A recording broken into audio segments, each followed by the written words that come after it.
You just searched how to help kids lose weight fast. I totally get it. You love your kid. You are worried about them. You see them struggling and you just want to help.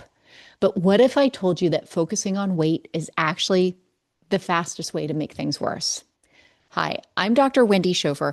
I am a pediatrician specializing in helping parents create healthy relationships with food, body, and family. This is eating disorder prevention, what we're talking about right now. It's about lifelong healthy habits and help without harm. So, if that's the kind of change that you do want for your family at every size and every age, go ahead and like, follow, subscribe so you don't miss what's coming next. So, let's break this down very quickly. Okay. We have worries about our kids' weight. We want to help them. And here are the three most important things to do.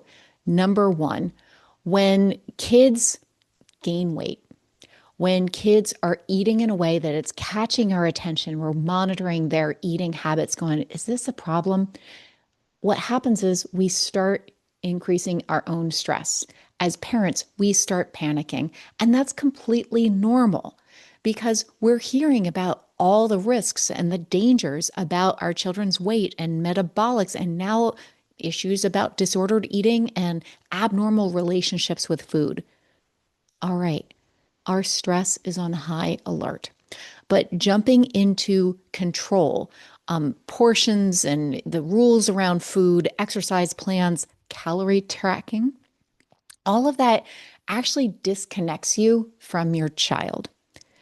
And so, where we actually need to dial in is about shifting the gears from the stress to where can we create some calm and some safety so that, quite honestly, we can build those relationships and connection with our bodies, connections with our food, connections with each other.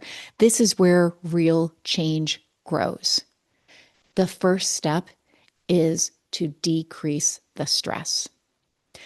The second part is to recognize that weight is not the problem.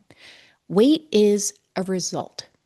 It is kind of like the tip of the iceberg. It is a number that just gives you a little bit of an idea about a metric, about one aspect of your health, of your body.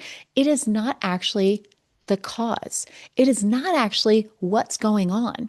If you think about it, there's so much more that contributes to weight than just the number. We're talking about stress and cortisol and sleep and emotions and hormones and a whole bunch of different behaviors, and even the rhythm within our homes, our families, and the environment. That's what's driving habits. Habits, just the behaviors that we're repeating day in and day out. Focusing on the number actually distracts us from what is actually happening in the environment and what is happening underneath the surface if we're just looking at numbers and looking at, again, what's on the surface. Number three, model what health feels like. This is something that we do not talk about enough, but oftentimes we think that kids need the plan for how they're going to eat, how they're going to move, which sounds remarkably like weight management and dieting plans. But what we actually need is to create a rhythm within our own homes of this is just the way that we do things, the way that we eat, the way that we rest, the way that we move our bodies, not because of an exercise plan, but because this is just part of who we are, what we do, and what feels good to our bodies. It's not about perfection. In fact, when we talk about modeling what we want our kids to experience, it sure as anything is not about perfection. It's about modeling what's real, what we actually want to see, what we're learning, and how we're growing all along the way. So imagine your child trusting their body. Imagine meals without tension. Ugh. Imagine a home that feels calm, connected, and you feel confident. You're modeling what that's like for your children to develop confidence in their own bodies, in their own eating, in their relationships. This is real health. And this is how we get to become the change that we want to see in our homes, the changes that we needed when we were growing up, the changes that, quite honestly, we still need right now for ourselves, and the changes that we want our kids to experience. It doesn't have anything to do with the actual number on the scale. So I'm going to just challenge you tonight. Don't talk about food. Don't talk about weight.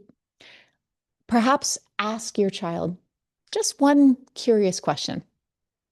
How are you doing? Or if you have a child like mine who will just say, fine, fine is not how you're doing, just say, tell me about your day. And then just listen. Just listen.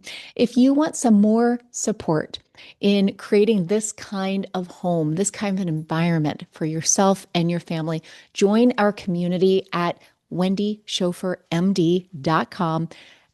Again, you're going to be joining the community where parents are creating the change that we actually want for our families.